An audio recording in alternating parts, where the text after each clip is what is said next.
Here's another shot that I got with my set of close-up filters as I continue exploring faux macro photography. And I don't even know. I mean, if you shoot with a fake macro piece of gear, does it still count? I'm not sure. This is one of those areas that I just don't have a lot of experience in.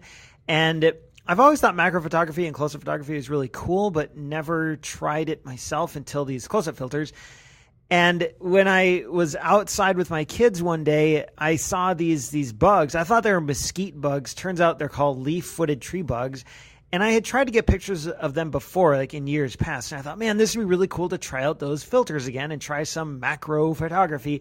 And I'm not a macro photographer. I don't want anyone out there to think, oh, who's this guy think he is? Like he gets a cheapo filter and suddenly he thinks he's awesome. That's not the case.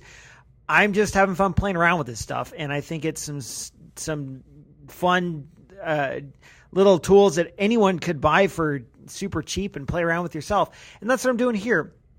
I saw this leaf-footed tree bug on one of our trees, and there's actually several of these little bugs, maybe half a dozen. And the thing is, these are not that I don't want to say they're slow. They just sort of take their time, and they don't bother you if you don't bother them. And I don't even think they could bother you. I don't think they bite or anything. So I thought it'd be a cool opportunity to try this, some close-up pictures, because they kind of just keep to themselves. Although when you get close, they do kind of rotate around and begin walking the other way. And eventually they'll fly off, but they're kind of just chill. And I thought, well, it might as well use this for an opportunity to get a close-up shot. So I did. I went out with my kids and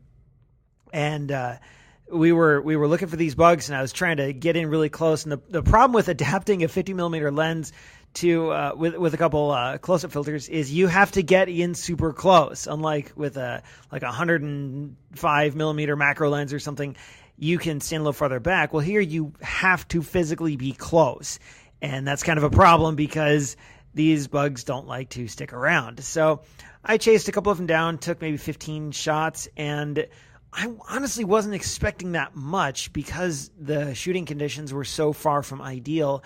But this one here, man, it really worked, and I'm pretty happy with how it turned out, especially because you can see the legs sort of around the periphery of where this tree branch used to be attached to the tree. And so there's this kind of brown circle, and the legs of this bug kind of sit at the perimeter of that. So I thought it was really cool. And he's mostly in focus. If you zoom in to like 100% on the original photo on Flickr, you'll notice that the eyes, that little white eye, is not quite tack sharp. But honestly, I'm okay with that. And I think sometimes when we start examining every single photo in as great a detail as possible, it's almost like we're looking for things to not like about it. Where you could show any one of your pictures.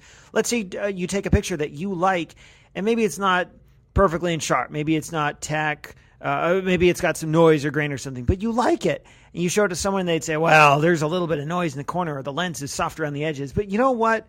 If you like the photo, then it's all good. And who is anyone to say it's not a good photo? And that's kind of what I'm thinking here. Yes, it's not the sharpest photo, but I like it. And I'm having fun with these little filters. And I recommend that for anyone who is trying to, I don't know, just wants to try something cool.